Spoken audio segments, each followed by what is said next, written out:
James Quincy is the president of Coca-Cola Europe. What good does Coca-Cola do you physically? I think Coca-Cola, as the introduction said, does have some sugar in it. It is energy. Is it an absolute necessity? No, it's not. Millions of people enjoy it as part of their diet across the UK. Does have some sugar in it, you say? It does. Why don't you say specifically how much sugar there is in this can, for example? I think if you find, if on the side you say 30, you have a percentage on there, don't you?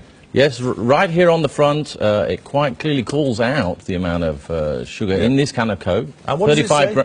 35 grams, which is Right. 6 teaspoons of sugar, which is about the same amount of calories as a cappuccino or half a croissant.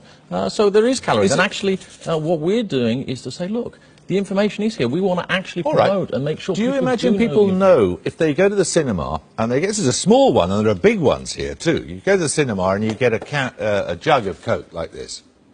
Do you think people have any idea how much sugar's in it? And maybe they don't. And I think one of the things we need to do. Look at this. 23 sachets of sugar in that single container, the equivalent thereof. Now, that is a staggering amount of sugar, isn't it?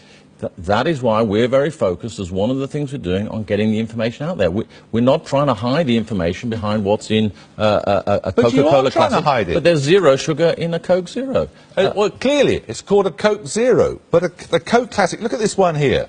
There's 44 packets of sugar in this one. 44! Indeed there are, and I think what we're saying is, look, we want to make sure that people have the information available to them so that they can make the choices, and if they don't want the big one, then fine, and that clearly is not one that's going to be for everyone. We want to make sure the information is available. We want to make sure there's more availability of more choices, whether it's smaller packages, as you had in your intro. Yeah, but whether it's 23 in something this size, or 44 in something this size, each of which is to be consumed in one single sitting at a cinema, this is staggering, isn't it? Look, I think we do need to recognise that things need to change, that the bigger cups need to come down. I don't think that we are talking that the world can't change and the world doesn't need to move on. I think what it comes back to is we recognise that we need to play our part in helping to fix this very important issue of obesity. It's something that's come about from us taking in too many calories and not burning them off with activity, many things over many decades. And we're taking actions. We are promoting the information. As you point out, it is on the can. We're putting it in the advertising. We're increasing choices of the small cans, helping people manage their calories.